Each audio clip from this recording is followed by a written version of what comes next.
মিহির ছিল একদম ছোট্ট, খুব শান্ত স্বভাবের ছেলে। কিন্তু তার মধ্যে একটা বিশেষ জিনিস ছিল, সে কিছুতেই ভূতের ভয় পেত না। অন্য বাচ্চারা রাতে ভূতের গল্প শুনে ভয় পেত, কিন্তু মিহির একাই হেসে বলতো, ভূত বলে কিছু হয় না। ভূত যদি থাকতো, আমার কাছে এসে গল্প করত। মিহিরের গ্রামে একটা পুরনো বাড়ি ছিল, অনেকেই বলতো সেখানে নাকি ভূতের বাসা। গ্রামের সবাই বলতো, ও বাড়ির কাছে রাতে যেও না, অনেকেই নাকি ভূত দেখেছে। মিহির কিন্তু এ কথাগুলো বিশ্বাস করত না, বরং তার ইচ্ছে করছিল একদিন ওই বাড়িতে গিয়ে দেখবে সত্যি সত্যি কোনো ভূত আছে কিনা। একদিন সন্ধ্যাবেলা মিহির নিজের সাহসকে কাজে লাগিয়ে বেরিয়ে পড়ল। বাড়িটা ছিল গ্রামের শেষ প্রান্তে, গাছগাছালিতে ঢাকা, আর তার চারপাশে কুয়াশার মতো অদ্ভুত এক পরিবেশ। সবাই মিহিরকে সাবধান করল, কিন্তু সে কারো কথায় কর্ণপাত না করে একাই এগিয়ে গেল।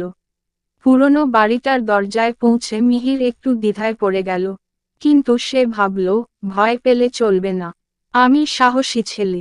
মিহির দরজাটা ঠেলে ভেতরে ঢুকে পড়ল।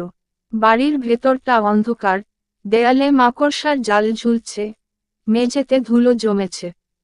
হঠাৎ করেই একটা মৃদু শব্দ শুনতে পেল, যেন কারো হাঁটার আওয়াজ।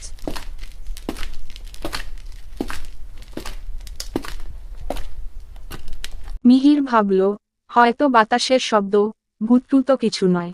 তখনই হঠাৎ করে একটা আলো জ্বলে উঠল, আর মিহিরের সামনে দাঁড়িয়ে গেল সাদা কাপড়ে মোড়া একটা ছায়ামূর্তি।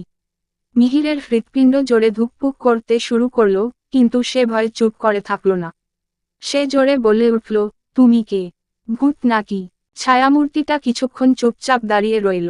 এরপর একটা ভারী গলায় বলল, হ্যাঁ, আমি ভূত। তুমি কে, আর এখানে কেন এসেছ? মিহির একটু দম নিয়ে বলল, আমি মিহির। আমি শুনেছি এখানে ভূত থাকে, তাই দেখতে এসেছি। কিন্তু তুমি সত্যি ভূত হলে আমাকে ভয় দেখাতে এসেছো কেন? ভূত অবাক হয়ে গেল। এতদিন ধরে কেউ তাকে এভাবে সাহস করে কিছু জিজ্ঞাসা করেনি। সবাই তাকে দেখেই পালাত, কিন্তু মিহিরের কথা শুনে ভূত একটুও রাগ করল না, বরং সে হাসল। ভূত বলল, তুমি অনেক সাহসী। আমি তো এতদিনে কাউকে ভয় দেখাইনি। আসলে আমিও একা থাকি, কেউ আমার সঙ্গে কথা বলে না। মিহির বলল, তাহলে তুমি শুধু একা ভয় দেখাতে চাও না? ভূত মাথা নেড়ে বলল, হ্যাঁ, আমি কাউকে ভয় পাইয়ে দিতে চাই না। আমি চাই কেউ আমার সঙ্গে খেলুক, গল্প করুক। মিহির বলল, তাহলে তুমি কেন ভূতের মতো থাকতে চাও? তুমি যদি আমার সঙ্গে বন্ধুত্ব করো, তাহলে আমরা একসঙ্গে মজা করতে পারি। আমি তোমাকে ভয় পাই না। ভূতটা খুব খুশি হলো। সে বলল, তুমি সত্যিই অন্যরকম। তোমার মতো বন্ধুর খুব দরকার ছিল। আমি আসলে ভূত নই। আমি এককালে এই বাড়িতে থাকতাম, কিন্তু মারা যাওয়ার পর এখানে আটকে পড়েছি। সবাই আমাকে ভুলে গেছে, কিন্তু তুমি আমার সঙ্গে কথা বলতে এলে, এটা খুব ভালো লাগলো। মিহির আর ভূতের পর থেকে একসঙ্গে গল্প করতে লাগলো। তারা রোজ রাতে দেখা করত। মিহিরের সাহসিকতা আর ভূতের একাকিত্ব ধীরে ধীরে এক মজার বন্ধুত্বে পরিণত হল। আমরা এই গল্প থেকে শিখলাম যে, ভূত থাকুক বা না থাকুক, সাহস আর বন্ধুত্ব সবকিছুকে জয় করতে পারে। একা থাকার চেয়ে সাহসের সঙ্গে বন্ধুত্ব করা অনেক মজার, এমনকি সেটা ভূতের সঙ্গে।